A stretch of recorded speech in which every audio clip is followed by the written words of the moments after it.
મહારાષ્ટ્રમાં ભારે વરસાદથી પાલઘરની વરોલી નદીમાં પૂર આવ્યું છે। કુરજે ડેમમાં પાણીની ભરપૂર આવક થઈ છે। એટલું જ નહીં, ડેમનું રૂલ લેવલ જાળવવા માટે વરોલી નદીમાં પાણી છોડવામાં આવ્યું છે। વલસાડના ઉમરગામ તાલુકામાંથી પસાર થતી વરોલી નદી અત્યારે બે કાંઠે વહી રહી છે। ઉમરગામના વરોલી નદી કાંઠાના વિસ્તારોને એલર્ટ કરી દેવાયા છે, તો સંજાણ બ્રિજથી ટીમ્બી સ્મશાન સુધીનો રસ્તો અત્યારે બંધ કરાયો છે। અમે આપને મહારાષ્ટ્રથી વિગતો આપી રહ્યા છીએ કે જ્યાં પાલઘરમાં વરોલી નદીમાં પૂર આવ્યું છે।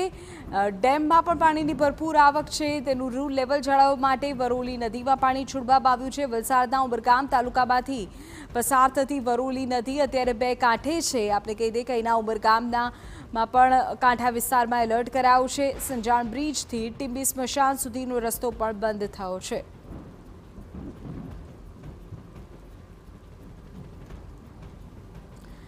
મહારાષ્ટ્રમાંથી વરસાદના સમાચાર મળી રહ્યા છે। જાણકારી મળી રહી છે કે કુરજે ડેમમાં પાણીની ભરપૂર આવકને પગલે ડેમનું રૂલ લેવલ જાળવવા માટે વરોલી નદીમાં પાણી છોડાયું છે। પરિણામે વલસાડના ઉમરગામ તાલુકામાંથી પણ આ વરોલી નદી પસાર થતી હોય ત્યાં પણ વિશેષ તકેદારી રાખવા માટે લોકોને સાવચેત કરી દેવાયા છે।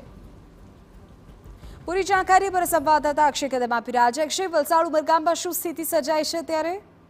જી, આપને ચોક્કસથી જણાવ્યું તો મહારાષ્ટ્ર રાજ્યમાં વધુ વરસાદને લઈને પાલઘર જિલ્લામાં વરોલી નદી ઉપર આવેલ કુરજે ડેમમાં પાણીની આવક થઈ છે। 69.50 મીટર કુરજે ડેમનું રૂલ લેવલ સપાટી છે અને હાલે કુરજે ડેમનું અત્યારનું લેવલ જે છે તે 69.20 પહોંચ્યું છે, જેને કારણે ડેમના 3 જેટલા જે ગેટ છે તે ખોલીને વરોલી નદીમાં પાણી છોડવામાં આવી રહ્યું છે।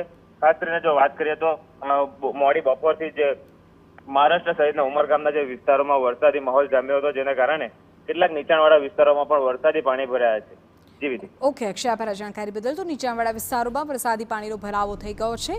જે વરોલી નદી છે, મહારાષ્ટ્રમાં જે પ્રકારે વરસાદ થયો છે તેની અસર વલસાડ ઉમરગામ સુધી